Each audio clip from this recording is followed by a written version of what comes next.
उसे नाम देते हैं सीजर। धीरे धीरे 3 साल बीत जाते हैं और अब वह चिंपांजी का बच्चा है जिसका नाम सीजर है, वह बहुत ज्यादा स्मार्ट हो चुका है। वह पढ़ सकता है, गेम्स खेलता है और बिल्कुल इंसानों की तरह हर एक काम को करता है। बस वह सिर्फ एक चीज नहीं कर सकता और वो है इंसानों की तरह बोलना, पर वो इंसानों की बातचीत को अच्छी तरह से समझ सकता है। वहीं विल के पिता को दिखाया जाता है जिनकी अल्जाइमर बीमारी की वजह से दिमागी हालत काफी ज्यादा खराब हो चुकी है, यहां तक कि उनकी नर्स भी उनका ध्यान रखने से मना कर देती है।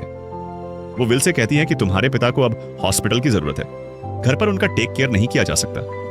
विल अपने पिता की हालत देखकर उसे बहुत दुख होता है और अगले दिन जब वो लैब में जाता है तो चुपके से उस दवा को लेकर आता है जो उसने सीजर की मॉम को और बाकी चिंपैंजीज को दी थी, और यह दफा उसने स्पेशली अपने पिता के अल्जाइमर बीमारी के लिए बनाई थी।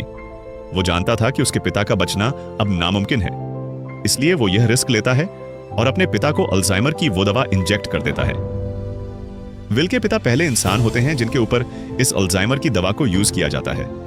विल रात भर सो नहीं पाता क्योंकि उसे डर लगता है कि कहीं उसके पिता को कुछ हो ना जाए, और अगली सुबह विल देखता है कि उसके पिता पियानो बजा रहे हैं। वो पूरी तरह से ठीक हो चुके हैं। विल यह देखकर बहुत खुश होता है, यानी उसकी दवा ने उसके पिता को पूरी तरह से ठीक कर दिया है। वहीं हमें सीजर को दिखाया जाता है जो खिड़की से कुछ बच्चों को साइकिल चलाते हुए देखता है। सीजर का भी मन करता है कि वो भी उन बच्चों की तरह साइकिल चलाए, इसलिए वह पड़ोस के घर में चला जाता है। पर इस घर का मालिक बहुत ही खड़ूस इंसान था।